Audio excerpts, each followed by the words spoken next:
the pandemic, COVID-19 has pushed human race in every nation to accelerate growth and development in digital transformation.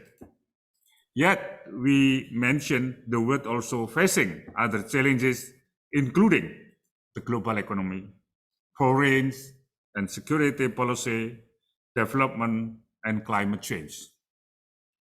We all agreed that technology itself is at the core of digital transformation. With the digital transformation imperative ushering in era defined by uncertainty.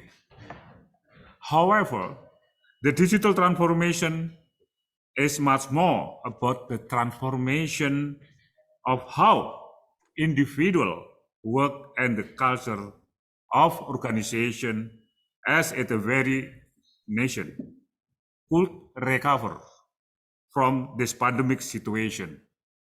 With recover together, recover stronger, and recover smarter. So, here we are gathering together today in the session to build the new landscape for collaboration between nations and all stakeholders to ensure inclusive growth and in the digital age with the adopting principle of lawfulness, equality, transparency, and reciprocity. In this session, we invite a keynote speaker, and in planning, we schedule the keynote speaker will be in the first, but the situation is still in recording, video recording, so we transfer. The keynote speaker will be in the final, in the session. So, entering this panel discussion, there are 4 panelists. First, I would like to introduce Professor Christopher Maynard. Is very famous in media social.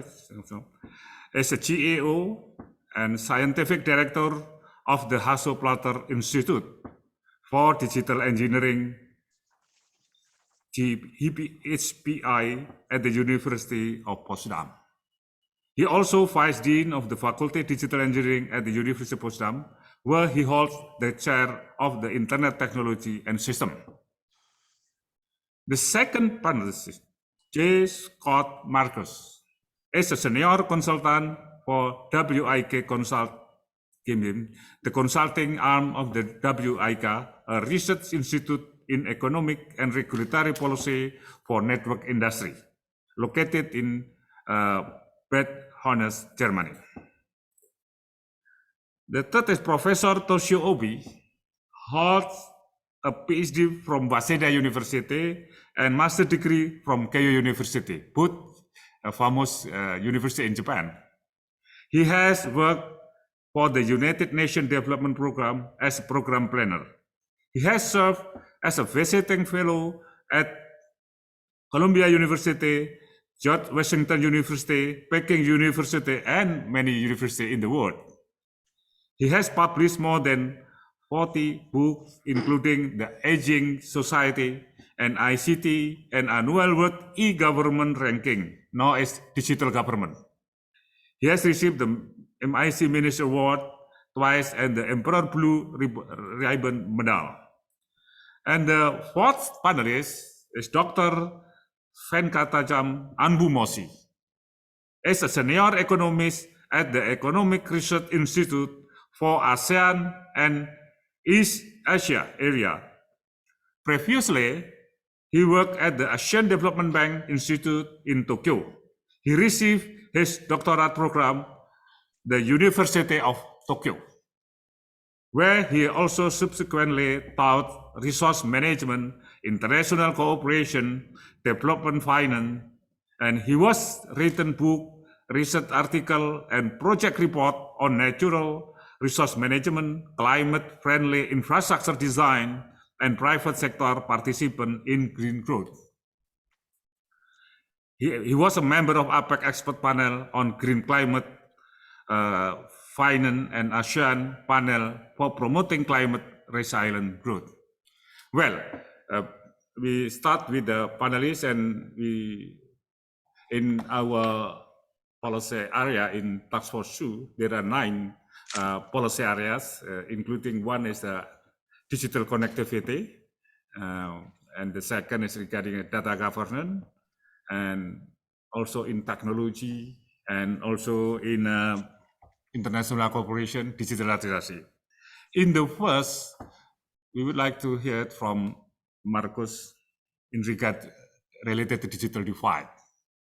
How can people reap the benefit digital transformation and smartization while several countries continue to struggle to achieve universal, affordable, and international access?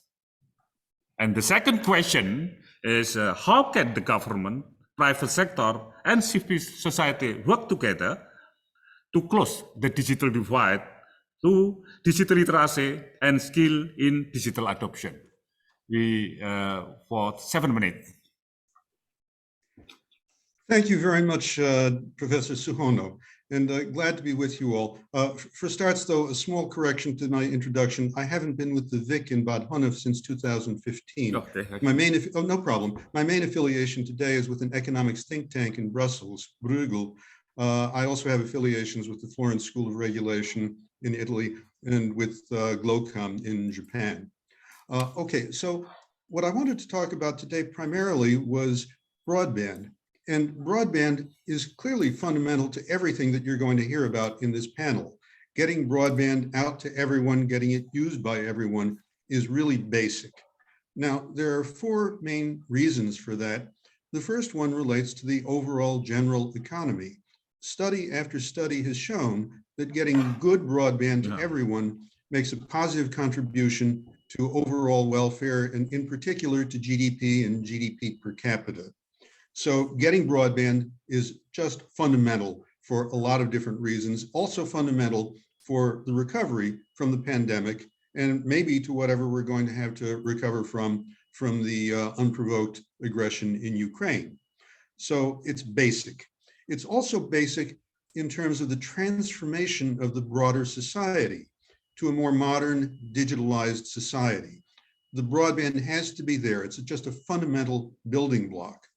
A third aspect, though, relates to the transformation of the workplace and the impacts of the pandemic itself. Mm-hmm. What we've seen over the last 2 years was a dramatic acceleration of the shift to working from home.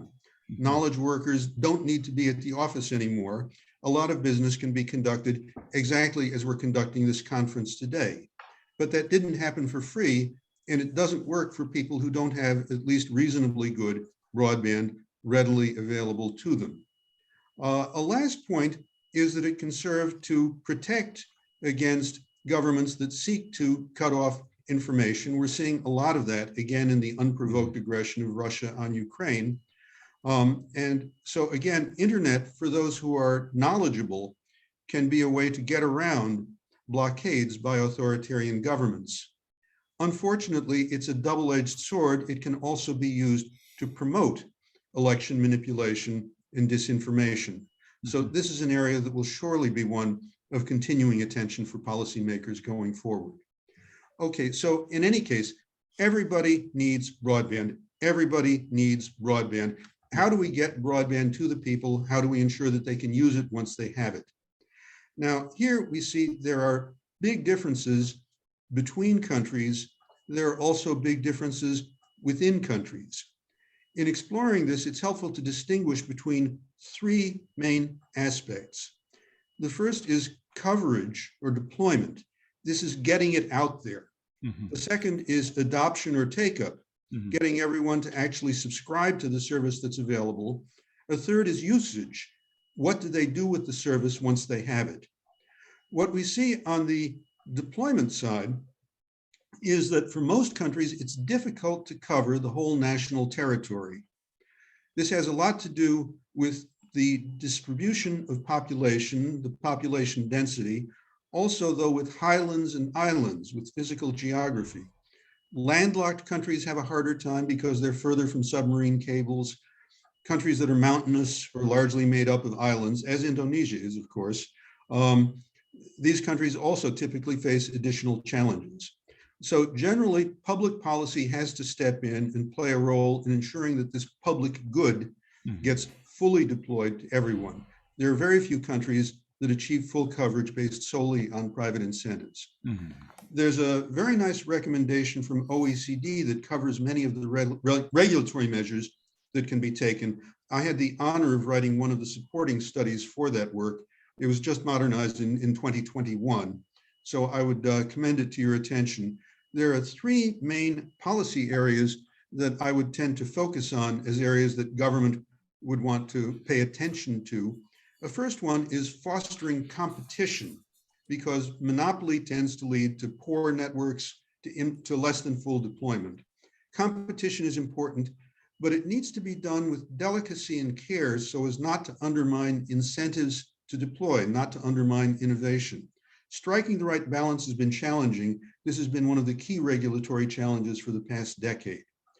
A second aspect, making sure that all of the facilities that are required for broadband are out there. This includes, of course, spectrum assignment for mobile broadband, but it also includes access to land, rights of way, fast permitting processes, a lot of mechanical things that end up being very difficult because they tend to be delegated to low levels of government. A third aspect I would tend to focus on, though, is funding. A lot of things in life are all about money. Yeah. This is one. Public subsidy can be important, but again, public subsidy has to be done with care so as not to crowd out private investment. Okay, so those are all supply side interventions that relate to deployment. Yeah. When we look at adoption, when we look at usage, we have to go to the demand side. And there are many measures that can be taken: demand aggregation, subsidy for personal computers or mobile phones, lots of things, but probably the most important has to do with education and training. And here we clearly need a radical modernization of training and education systems in most countries. And there are important reasons for that. If we look at the reason why people don't take broadband up, many surveys in Europe and the United States say that at least there, it's not mainly about cost, it's not mainly about availability, it's mainly about lack of skills. And it's also that no one in the family sees the value of broadband at home, which is also about lack of skills. So training needs modernization. And it's also required for the shift in the workplace, the shift to work at home, and also due to the shifts caused by artificial intelligence and digitalization. So a shift to lifelong learning is simply unavoidable. And with that, back to you, Mr. Chairman. Yeah, thank you, Scott. A very good recommendation and a view from the Scott. And the second, after digital divide is solved, there are a lot of issues also, including data governance. So I would like to ask to Dr. Anbu in regard to how can digital data governance policy regulate cross-border data? It's also between country, but also inter-party. For example, in Indonesia, is Peduli Lindungi is one of the digital identity for this good for the recovery of this COVID, and with also with data flow with trust without considerably reducing the economic and social benefit enabled by such data. By combining digital transformation and smartization to accelerate economic recovery together. And how can digital disruption, AI, and ethics change the development technology landscape in the post-pandemic era? Is Dr. Andu, thank you. Yeah, thank you, Professor Suhono. And it is an intriguing question. And we at IRIA, we work, we look after this 16 economies in the region. And so here we find there are four major trends when we think about the digitalization. One is that happened that is accelerated during the pandemic. One is that is increasing the digital and the connected population, most of them in the urban areas. The second trend is improving the quality in the connectivity that happened more or less. It is as a kind of worldwide phenomena during the COVID. And the third one is the rising adaptation of the big data and the artificial intelligence that happened mostly in the advanced economies.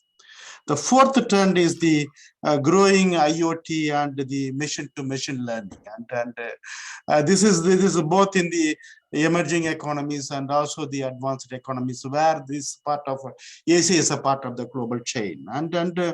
So we did some calculations, and we said that is the IoT projected economic growth maybe at the global level, and it could be around USD 50 trillion, and we see that more machine-to-machine devices will be integrated, and by 2030 they will possibly replace 50% of the existing technologies. These are the projections that is we have, but the thing is, this to the digital transformation, when we say about, and it is not simply that is we are replacing the analog, and it has to be fine-tuned based on the three transformation. And the first transformation is that is where that consumers or the other citizens, they experience the new experience. I think second is the kind of a business model experience, business model transformation. And the third one is a kind of governance model, that is the city governments and the national governments. This transformation is the 3 pillars of this digital transformation, I can say. That means it need more data and more access to the data, and also more sharing of the data.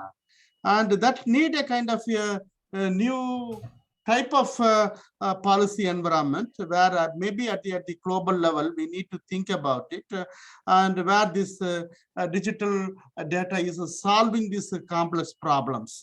For example, in the health sector and in the education sector, energy and the finance sector, that need a kind of a global framework for sharing the data with the trust and with the responsibility. And we know that is when coming to this data use, there is a private domain and the public domain, and there are gray areas. And here there is an increasing need, and also we need to accept the truth that is there is a lack of trust in the digital technology architecture.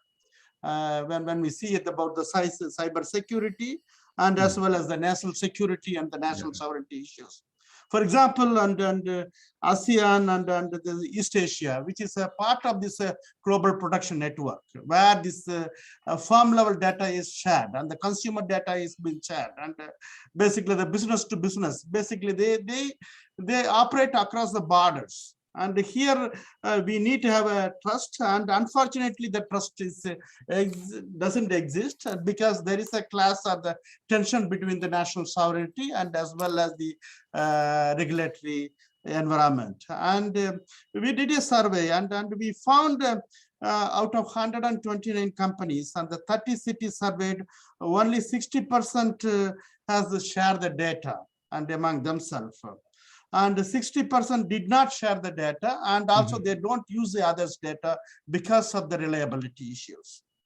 So in this regard, I think we need to look into it. And yes, there are two levels of problem exist. One is this most of this digital transformation or the knowledge economy is happening in the advanced economies, and basically these developing countries are basically the second movers.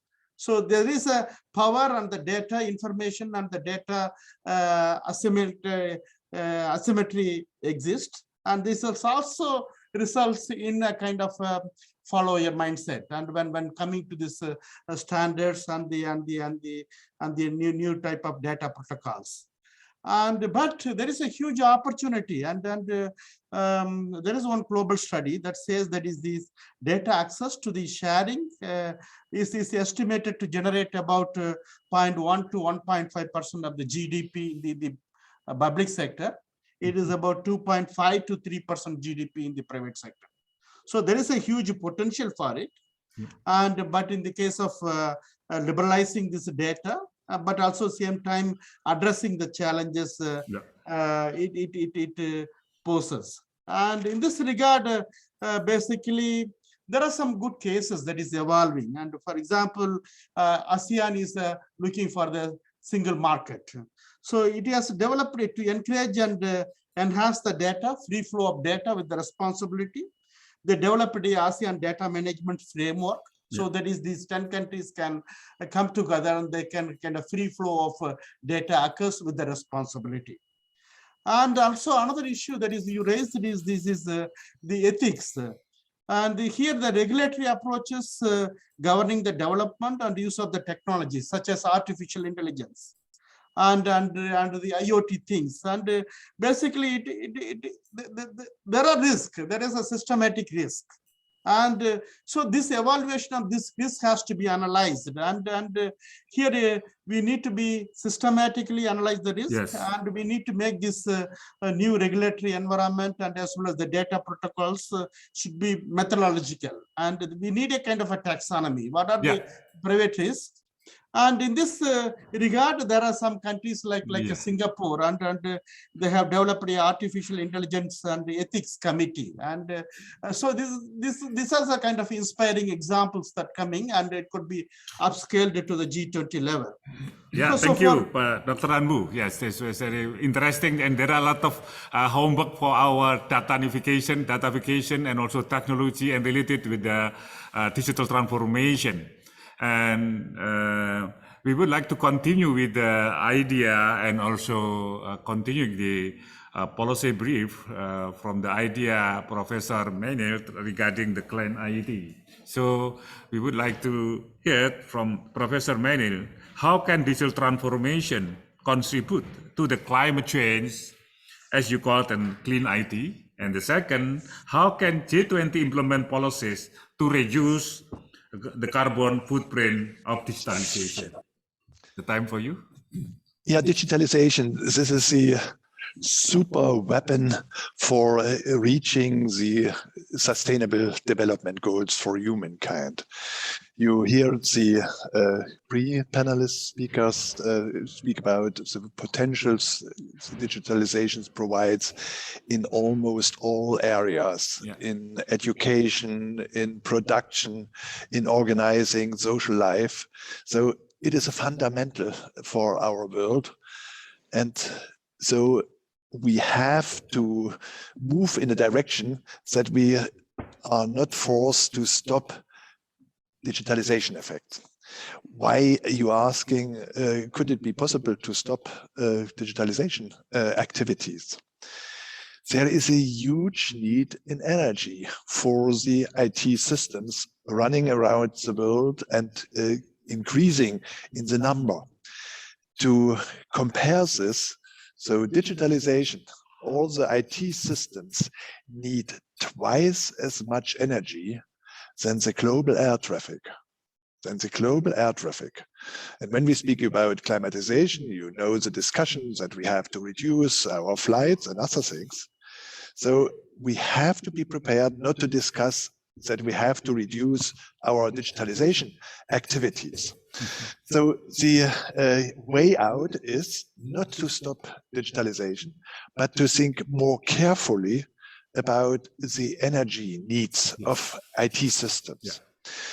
To give you a few examples, for example, if we take a deep learning model, and if we want to completely train such a supervised learning, deep learning model, then energy is needed, like for 7 flights, New York, San Francisco. New York, San Francisco for training 1 deep learning model. So, and if we want to roll out the new technology of artificial intelligence, bring it into production, bring it into our homes and factories and schools, then it would cost a huge amount of energy.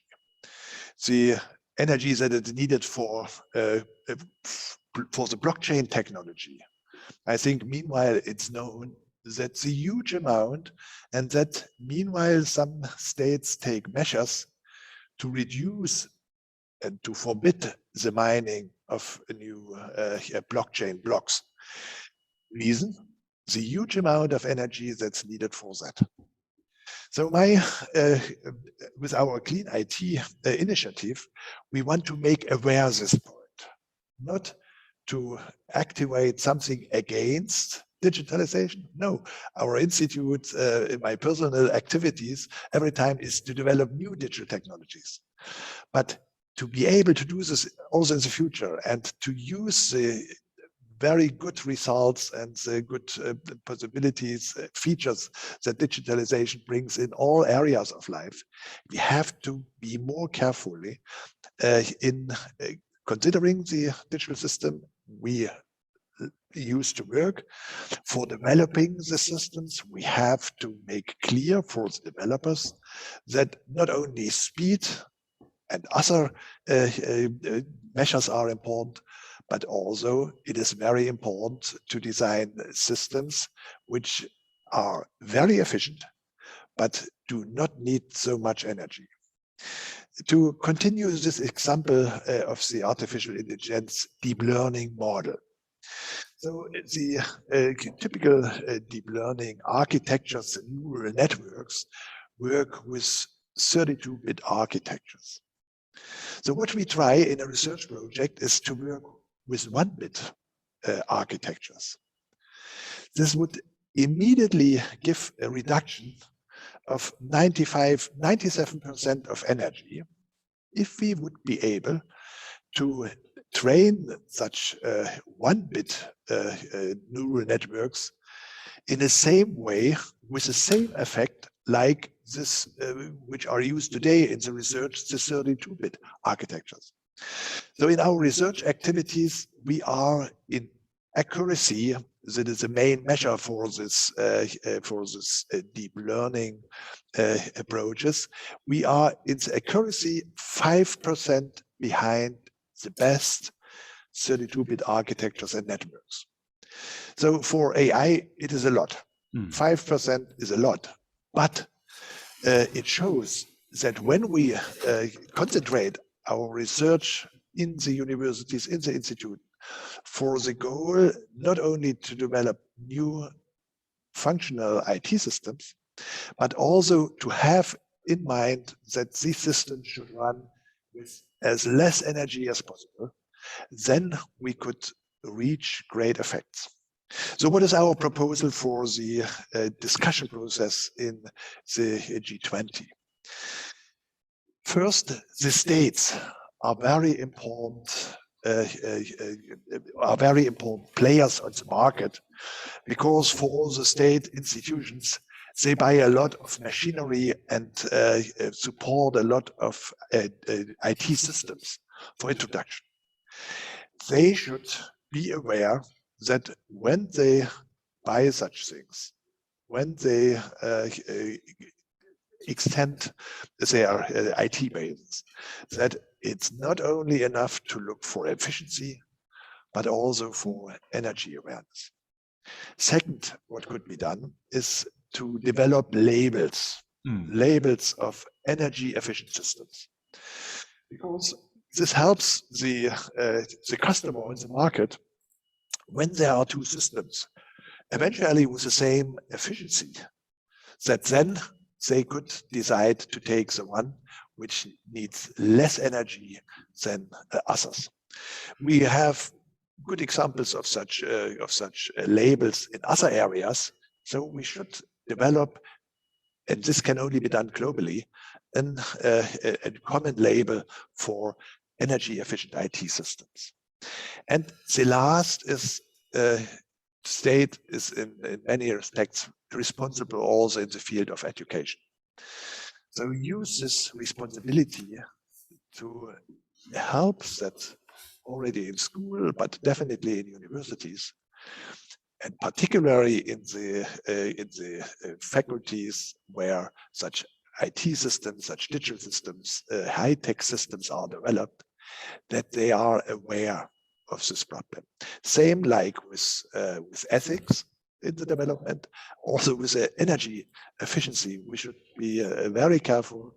We should promote research in that area. We should help to make the people aware of this problem to save our planet. Yeah, thank you, Professor Maynard. And then the second is the final is Professor Obi that consider with the digital government, smart city, smart village, and also is the international collaboration between among us with the consider in our previous panelists from Scott, Dr. Andu, and also Professor Maynard. Time for yes, Professor Obi. Thank you very much. And can you hear me? Yeah. No problem. Yeah. Yes, I'm talking from Tokyo. And this is my second participation in the Berlin Global, what was the Solutions Summit. Last time I was in, I think 4 years ago, just before the G20 Tokyo, or Kyoto, Osaka G20. Yes, I was invited to Berlin. But this time, I'm talking about digital government and collaboration with the smart cities and village. First, how important are digital government implementations? Just I give you 6 roles and responsibilities. One is the elimination of corruptions. Second, transparency of in-house government services. Third one, reduction of wasted and duplicated budget and actions. And fourth, administrative efficiency and productivity. And fifth, paperless. And sixth, impact of the national economy with open innovations. But I'm proposing the new digital government and how it works and what's the concept of the new digital government. One is the AI innovative government. Second factor is the disruptive technologies such as IoT, big data, and blockchain, AI also. And third one is the 5G and 6G mobile government. And the last one is the citizen-oriented and data-driven government. So during the so-called COVID-19 pandemic, I think the digital revolutions has been processed, and we should say a new type of the digital government, maybe smart city as well. So just I point out the 3 issues, but I have received the questions from moderator Professor Suhono on 2 big questions. One is the SDGs concerned on technologies. Another is the what I talked about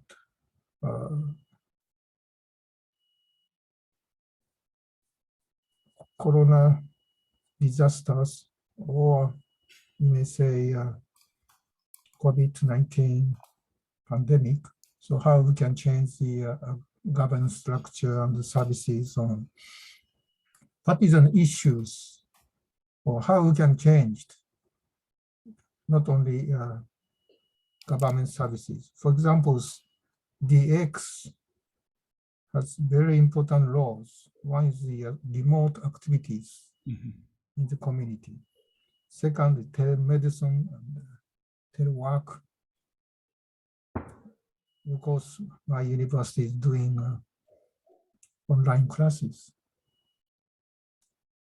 So these change will make a new type of the societies, and the government must work for it. However, still lack of the human resource development, manpower in the sector of AI and digital technologies. So we have to work on the this manpower and the human resources for ICT and specifically AI. Second issue is the lack of coordinations and harmonizations, even internationalizations between central and local government, between public and private sectors, and digital government and smart cities. Regarding smart cities, vis-a-vis digital government, there is the digital platform, which is now a little bit delayed, but the same and common platform is needed, and the same and common infrastructure can be installed. And what I should say is the smart citizen. So stakeholder is the same.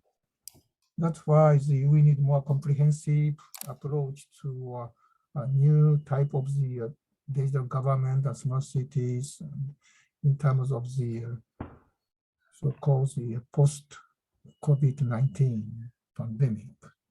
That is my message with the three issues and proposals. Thank you very much.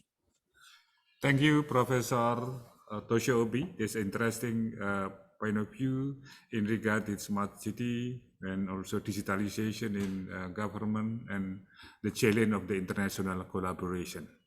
Because there's a problem with the Minister of Information and Communication, the video will be sent by YouTube in the future. And we have 5 minutes or 10 minutes, and there are two question from, and one comment and one question from Bistra Nikolova. Today we prioritize the development of more sophisticated technology, but we don't pay attention to increasing integrity and morality. Knowledge and integrity should be developed together so that sustainable progress can be made and existence of the human civilization is not endangered.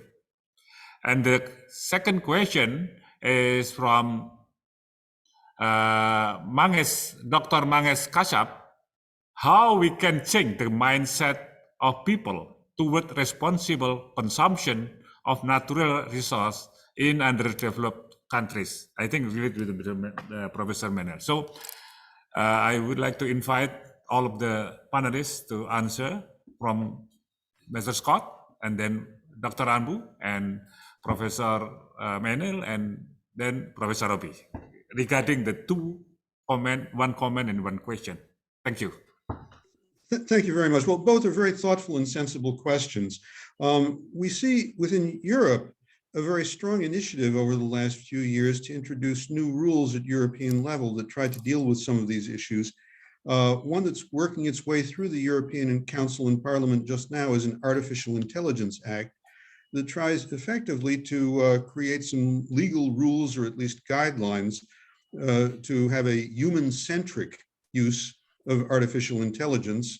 You find this also actually in some previous instruments, including the data governance GDPR regulation, which again has the sense that where artificial intelligence is used to make decisions that impact people's lives, those decisions need to be transparent and there need to be rights of appeal. We also see a lot of work on both sides of the Atlantic. I'm more familiar with the work here in both Europe and the US, in areas like content moderation and participation, to try to deal with disinformation and other kinds of abuses of technology. So again, there are many efforts. it's a genuinely hard problem. When you talk about introducing morality, one of the particular challenges is that morality is defined by cultural norms, and those cultural norms are parallel among different countries of the world, but not identical. So trying to arrive at consensus, I think, involves challenges. A possible venue for this, by the way, would be the WTO plurilateral initiative on e-commerce. As far as environment, certainly one thing that can help is things like carbon taxes that try to create the right incentives. Clearly, creating economic incentives may be more effective than creating purely moral ones. But I think both are needed, complementary initiatives. I'll leave the rest to others. Thank you. Yeah, thank you. And then Dr. Anbu, while you also chatting answer, but you can answer directly in your face. Thank you. Please, Dr. Anbu. Right, to the individuals, but I would like to de-emphasize. I think I fully agree with these two observations, and here we need to be very careful and when defining these regulatory approaches, and that take into consideration the harmonization of these rules, and that is basically we need a kind of a dialogue between these developers of the technologies, that is mostly the private sector, and then international organizations, and as well as the consumers. I think the consumers should have the more say in it, and here so that is we can create an kind of a smarter economy, and with a fair competition, and with the responsibility. And the second, that is my first question, and here we need a more stronger coordination. And the second, this mindset of the sustainable consumption, I think that is also we need a look. And here I think most of this extractive or the export industries are from the global south, where most of the consumers in the north. And here we need to have a very fair, transparent, and ethical dialogue with the participatory principles. And here we need to make sure that is our future regulations and the standards and the protocols. As mentioned by Professor Suhono, basically creating a living lab, but it is a kind of sandbags for accumulating and learning from the experiences will be very important. And so I stop here. And this I agree with these 2 points, and we need a more dialogues. Yeah. Thank you, Dr. Anbu. And then the next, Professor Maynard.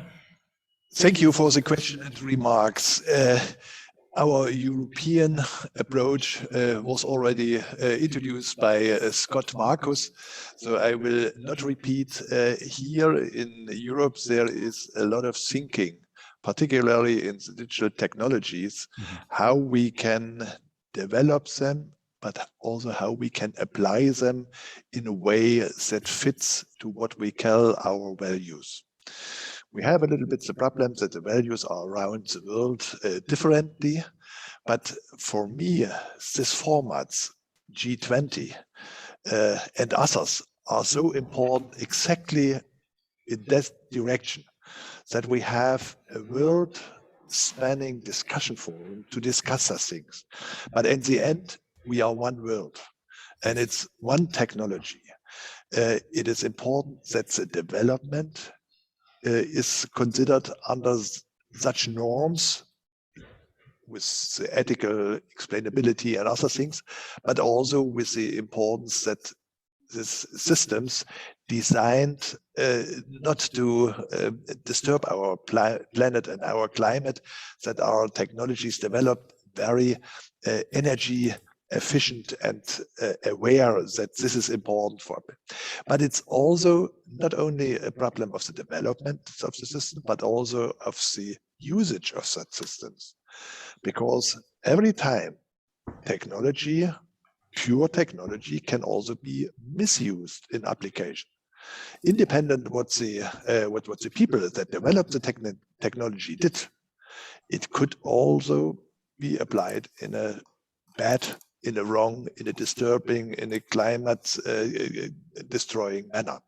So both sides, the development needs to be done under such kind of consideration, but also the application by single humans, by companies, and by states. Thank you, Professor Maynard. And then the final, Professor Obi, your comment. Yes, thank you very much. I should not duplicate the same answer by three distinguished speakers, but one thing regarding AI and moralities, Japan proposed the new charter to UNESCO last year, and now almost the final stage of the consensus. And second one is the consumer issues. That's quite important. And SDGs is saying no one left behind. And I told you in these sessions, the new digital government needs the realization of the citizen-centric. Yeah. That means consumer-oriented. Yeah. So I think we should proceed. Thank you. Thank you, Professor Obi. And the final question to me is from Dr. Mangesh Kashyap. Is there any pilot project of Living Lab?